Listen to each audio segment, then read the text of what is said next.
Selections from the complete works of Swami Vivekananda, Part 20. The Ideal of a Universal Religion. How it must embrace different types of minds and methods. Section 4. Now let's talk about Karma Yoga, the attainment of God through work. It is evident that in society there are many persons who seem to be born for some sort of activity or other, whose minds cannot be concentrated on the plane of thought alone, and who have but one idea concretized in work, visible and tangible. There must be a science for this kind of life too.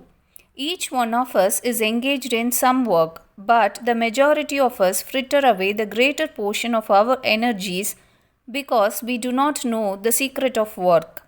Karma Yoga explains this secret and teaches where and how to work, how to employ to the greatest advantage the largest part of our energies in the work that is before us. But with this secret, we must take into consideration the great objection against work, namely that it causes pain. All misery and pain come from attachment. I want to do work, I want to do good to a human being, and it is 90 to 1 that that human being who I have helped will prove ungrateful and go against me, and the result to me is pain. Such things deter mankind from working, and it spoils a good portion of the work and energy of mankind. This fear of pain and misery. Karma Yoga teaches us how to work for work's sake, unattached, without caring who is helped and what for. The Karma Yogi works because it is his nature, because he feels that it is good for him to do so, and he has no object beyond that. His position in this world is that of a giver, and he never cares to receive anything. He knows that he is giving and does not ask for anything in return, and therefore he eludes the grasp of misery. The grasp of pain, whenever it comes, is the result of the reaction of attachment. There is then the Bhakti Yoga for the man of emotional nature, the lover. He wants to love God, he relies upon and uses all sorts of rituals, flowers, incense, beautiful buildings, forms, and all such things. Do you mean to say they are wrong? One fact I must tell you. It is good for you to remember in this country especially that the world's greatest spiritual giants have all been produced only by those religious sects which have been in possession of very rich mythology and ritual. All sects that have attempted to worship God without any form or ceremony have crushed without mercy everything that is beautiful and sublime in religion. Their religion is a fanaticism at best, a dry thing. The history of the world is a standing witness to this fact. Therefore, do not decry these rituals and mythologies. Let people have them. Let those who so desire have them. Do not exhibit that unworthy derisive smile and say, they are fools, let them have it. Not so. The greatest men I have seen in my life, the most wonderfully developed in spirituality, have all come through the discipline of these rituals. I do not hold myself worthy to sit at their feet and for me to criticize them. How do I know how these ideas act upon the human mind, which of them I am to accept and which to reject? We are apt to criticize everything in the world without sufficient warrant.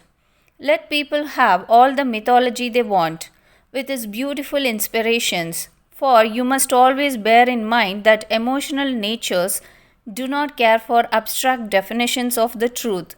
God to them is something tangible, the only thing that is real. They feel, hear, and see Him and love Him. Let them have their God. Your rationalist seems to them to be like the fool who, when he saw a beautiful statue, wanted to break it to find out of what material it was made.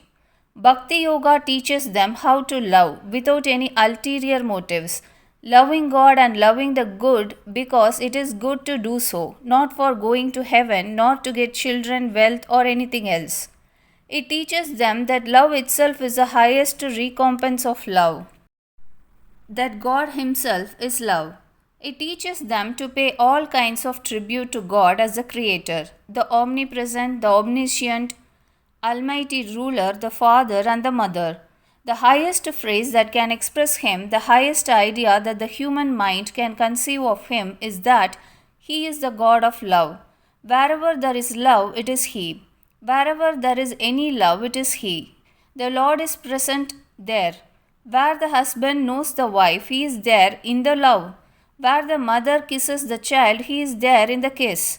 Where friends clasp hands, He, the Lord, is present as the God of love.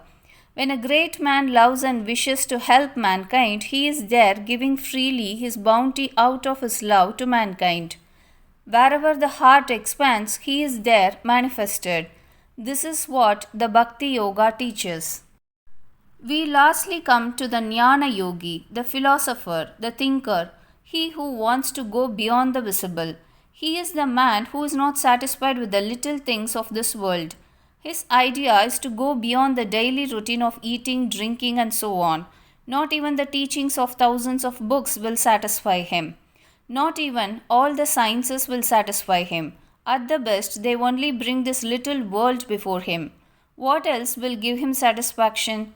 Not even myriads of systems of worlds will satisfy him. They are to him but a drop in the ocean of existence.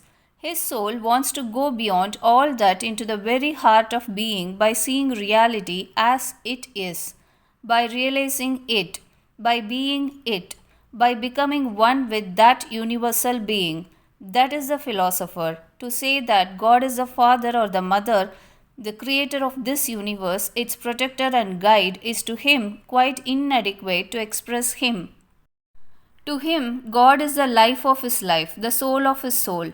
God is his own self. Nothing else remains which is other than God.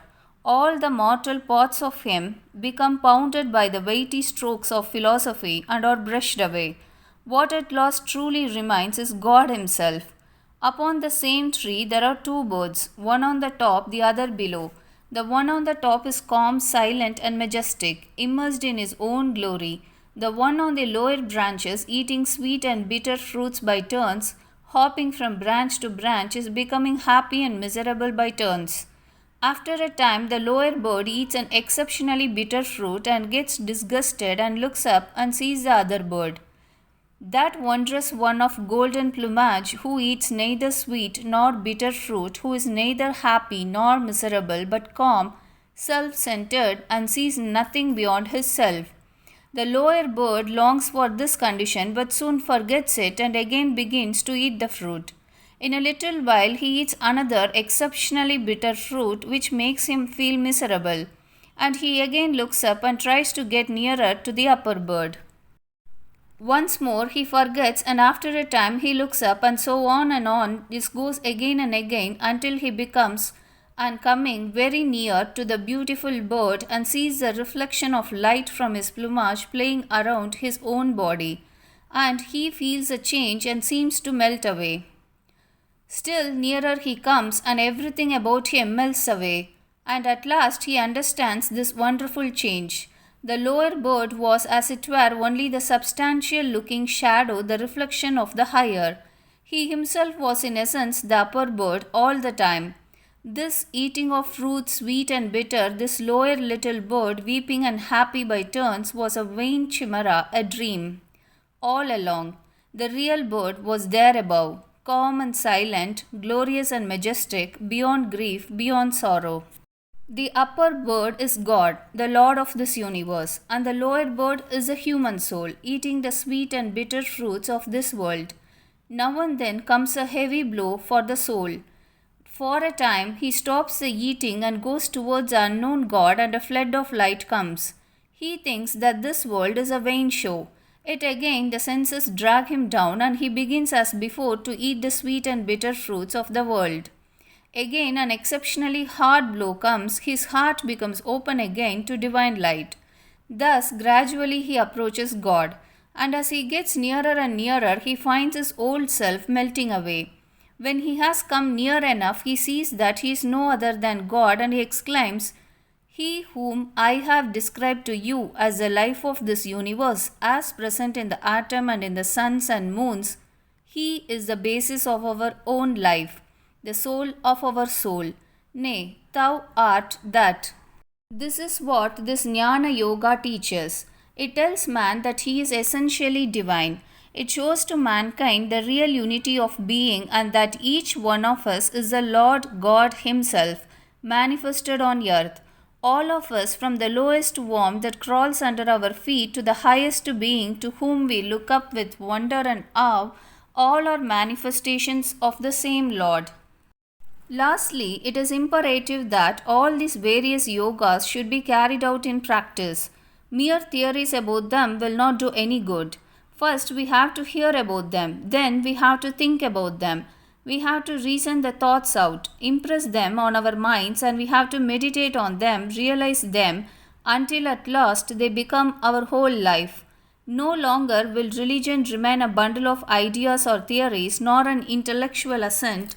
It will enter into our very self. By means of intellectual assent, we may today subscribe to many foolish things and change our minds altogether tomorrow.